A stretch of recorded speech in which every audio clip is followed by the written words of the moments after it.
안녕하세요. 에이스입니다. 중동 순방을 마치고 돌아온 김건희 대통령과 윤석열이 첫 번째 메시지로 민생을 돌보겠다라는 보도가 나왔습니다. 그리고 이 보도에 맞춰서 국힘당은 민생 속으로 라는 현수막을 걸기 시작했어요. 국힘당이 민생을 돌보다니 이거 지나가던 소가 웃을 일이죠. 또 윤석열 정부는 3대 개혁 과제로 노동, 교육, 연금의 개혁을 이루겠다라고 이야기하고 있죠. 저는 이 뉴스를 보면서 원래부터 가지고 있던 한 가지 확신이 더욱 확실해지는 느낌을 받았습니다. 이 인간은 제정신이 아니다. 이유를 간단히만 말씀드려 볼게요. 먼저 윤석열이 말하는 이 개혁이 개소리인 이유는요. 여러분, 개혁이 왜 어려울까요? 우리나라 사회 곳곳에 병든 부분, 부정부패가 많은 것을 너도 알고 나도 알고 우리가 다 아는데 우리나라 사회에서 개혁이 왜 어렵냐? 두 가지 이유를 들 수가 있습니다. 첫 번째, 그 이권을 꽉 잡고 있는 기득권 세력들이 개혁을 하도록 놔두지 않는다라는 것이죠. 이건 뭐 어느 사회, 어느 국가나 마찬가지일 거고요. 두 번째, 제가 생각하기엔 이 두 번째 이유가 더 큽니다. 그건 뭐냐? 이 개혁의 주체에 대한 문제예요. 개혁 좋지. 근데 개혁을 누가 할 건데? 라는 질문이 이어지는 겁니다. 왜냐하면 개혁을 하려면 뭔가 부정한 것을 깨끗하게 바꾸려면 적어도 그 개혁을 하는 당사자는 깨끗해야 하지 않느냐라는 전제가 깔리기 때문이에요. 즉 다시 말해서 개혁은 사람입니다. 사람이 문제예요. 개혁을 하고 싶어도 할 수 있는 사람이 없다라는 거죠. 문재인 정권에서 검찰 개혁을 한다고 조국 교수님을 법무부 장관으로 앉힌 것이 이런 맥락입니다. 검찰 개혁을 하는데 검찰 내부인을, 검찰 출신인 사람을 임명할 수는 없잖아요. 그래서 문재인 대통령이 원했던 법무부 장관의 조건이 두 가지였는데요. 첫 번째는 검찰 사람이 아닌 사람, 검찰 내부 인물이 아닌 사람, 두 번째는 법을 잘하는 사람. 그러니까 조국 교수님만큼 제격인 사람이 없었던 거죠. 어떤 개돼지들은 조국 교수님 보고 사법고시도 패스 못한 바보라고 하던데 패스를 못한 게 아니라 조국 교수님은 시험을 아예 안 봤죠. 안 한 거랑 못한 거를 구분 못하는 이 개돼지들의 수준은 그렇다 치고 개혁을 하는 사람이 누군가가 굉장히 중요합니다. 개혁을 반대하는 기득권 세력들은 그 개혁의 주체를 공격을 해요. 메시지가 아니라 메신저를 공격하면서 진흙탕 싸움으로 몰고 갑니다. 그러면 개혁의 정당성과 개혁에 대한 국민들의 지지도가 확 떨어지면서 흐지부지하게 되는 거거든요. 그러면 똑같이 윤석열이 말하는 개혁을 보려면 윤석열이 임명하는 사람들을 보면 되겠죠. 한번 봅시다. 교육을 개혁하겠다라는 윤석열은 국가교육위원장으로 누굴 임명했죠? 이배용 씨를 임명했습니다. 이분이 나이가 76이세요. 76세입니다. 이화여대 명예교수를 지내신 분인데 지난 박근혜 정부 때 역사교과서 국정화 작업에 관여했던 분입니다. 개혁, 혁신, 이거 고칠 개, 새로운 신자를 쓰는 거 아니에요? 제가 이분을 무시하는 게 아니라 이분이 과연 개혁과 혁신에 어울리는 분이냐라는 건 의문이라는 거죠. 무슨 교육 개혁을 어떻게 하겠다는 건지 구체적인 대안도 없습니다. 그러면서 뭐 수능 킬러 문항 배제 이랬더니 이제 사교육 일타 강사들이 반감을 표시했죠. 그랬더니 어떻게 됐어요?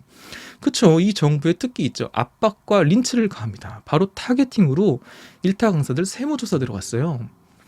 그랬더니 어떻게 됐냐? 일타 강사들의 태도가 변했죠.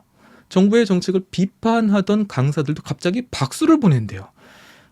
효과가 아주 그냥 이 맛에 압수수색하고 이 맛에 세무조사하는 거죠. 노동개혁은 어때요? 여러분, 우리나라에 경사노위라고 있습니다. 경제사회노동위원회인데요. 이게 앞에 뭐라고 붙냐면요. 대통령 소속 경사노위라고 붙어요. 이 위원회는 1998년에 설립이 됐는데 애초에 설립 목적이 뭐냐? 노동자 측과 회사 측의 이 관계 정립에 정부가 관여하고 정리하려고 세워진 단체입니다. 그런데 이 경사노위의 위원장에 누굴 앉혔냐? 1970년대 노조 경험을 했다가 지금은 119에 긴급전화해서 나 김문수대로 더 유명하고 조롱당하고 있는 김문수를 앉힙니다. 이거 사람을 앉혀놓고 참 개혁을 바란다는 것도 웃긴 일이죠. 김문수를 앉혀놓고 노동개혁을 바란다. 참 그렇습니다. 윤석열이 남긴 주옥 같은 명언들 중에서도 가장 인상적인 게 이거죠. 무식한 삼류 바보들을 데려다가 정치를 해서 나라 경제와 외교 안보를 전부 망쳐놨다. 그래서 윤석열 정부가 지금 누구를 앉혀놨나요? 김행, 신원식, 김문수, 이동관, 원희룡, 학폭 정순신, 김승희. 더 웃긴 건 법원이 대통령실 직원들 명단을 공개하라고 한 지가 언젠데 아직도 안 하고 있죠. 지금이야 안 하고 버티겠죠. 근데 임기가 끝날 때는 어떻게 될까요? 장담하건대 별별 사람이 다 튀어나올 겁니다. 김건희의 측근들, 친인척들, 극우 유튜버의 관계자들, 뭐 별별 인간들이 다 나올 거예요. 진짜 무식한 삼류 바보들, 확정적 중범죄자들을 데리고 함께 나란히 사이좋게 감옥에 가지 않을까 예상해 봅니다. 두 번째, 민생 한번 볼게요. 민생이란 말 그대로 국민의 삶이죠. 민생을 돌보려면 당연히 국민이 겪는 어려움에 공감하고 불편한 소리를 들어야죠. 소통을 위해서 청와대를 나와 용산으로 집무실을 옮긴다는 그 대통령. 그 대통령이 뭐 하는지, 어떤 일을 하고자 하는지 여러분 뭐 기억나는 거 있으세요? 아마도 없으실걸요. 왜냐?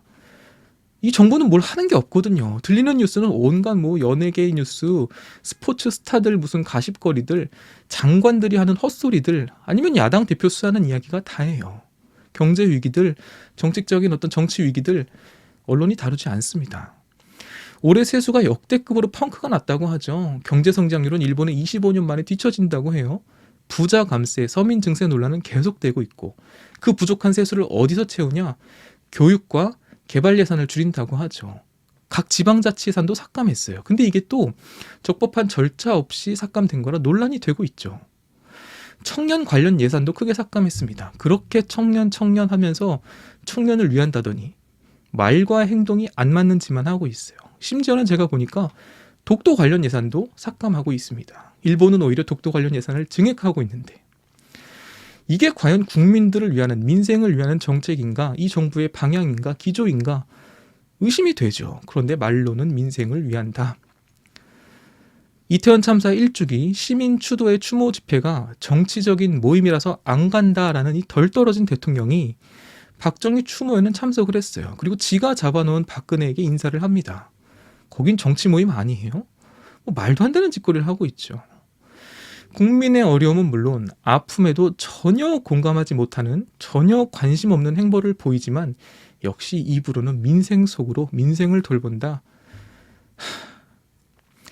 윤석열이 민생을 위한다는 말이 완전히 개소리인 가장 큰 이유는 윤석열이 야당을 대하는 태도를 보면 알 수 있습니다.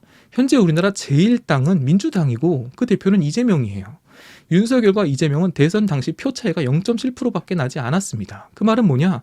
윤석열을 지지했던 사람들과 이재명을 지지했던 사람의 차이가 크지 않다라는 거예요. 정상적인 사고를 가진 대통령이라면 이재명을 볼 게 아니라 이재명을 지지하는 그 뒤에 있는 국민들, 자신을 지지했던 그 수만큼의 국민들이 야당의 뒤에도 있다라는 걸 인식을 해야 됩니다. 그들의 민생은 민생이 아닙니까? 그들은 대한민국 국민 아니에요? 그런데 야당 대표와 아직 만나지도 않고 있고 2년을 넘게 수사를 질질 끄면서 쪼개기 기소하고 피의사실 공표하면서 언론 플레이만 하고 있죠. 역대 대통령 중에요, 이런 대통령은 단 한 명도 없었어요. 심지어 그 박근혜, 이명박 정부 때도 이러진 않았고 역대 모든 대통령은 취임 이후 한 달 안에 보통 야당 대표를 형식적으로라도 만났습니다. 아니 뭐 서로 좋아 죽어서 만났겠어요? 꼴 보기 싫어도 그 뒤에 있는 국민들을 위해서, 그게 민주주의니까 만나는 신용이라도 하는 거거든요. 근데 윤석열 보세요. 야당과는 아예 대화를 안 합니다. 공식적인 연설 자리에서 가짜뉴스, 선동, 공산, 뭐 종북 좌파 이런 프레임으로 편가르기를 합니다. 공식적인 연설 자리에서. 대민주주의 사회에서 그런 발언은 해당 정치인을 욕보이는 게 아니라 그 뒤에 있는 국민들까지 싸잡아 욕하는 거죠. 대통령이라는 인간의 언사가 저 모양이다. 그리고 뭐랬더라? 뭐 확정적 중범죄자 뭐 만날 생각도 없고 토론하지 않겠다. 네 장모랑 네 마누라가 중범죄자의 등신아 라는 소리가 나올 만도 하죠. 네. 근데 민생을 위한다? 놀고 자빠졌다 라는 겁니다. 민생을 말하고 개혁을 말하지만 하는 꼬라지를 보면 경제도 민생도 정치도 답이 없고 그냥 이명박 정부 시즌2인 이 윤석열 정부, 개소리도 이런 개소리가 없다. 그런 개소리는 토리한테나 가서 해라. 이상 에이스였습니다.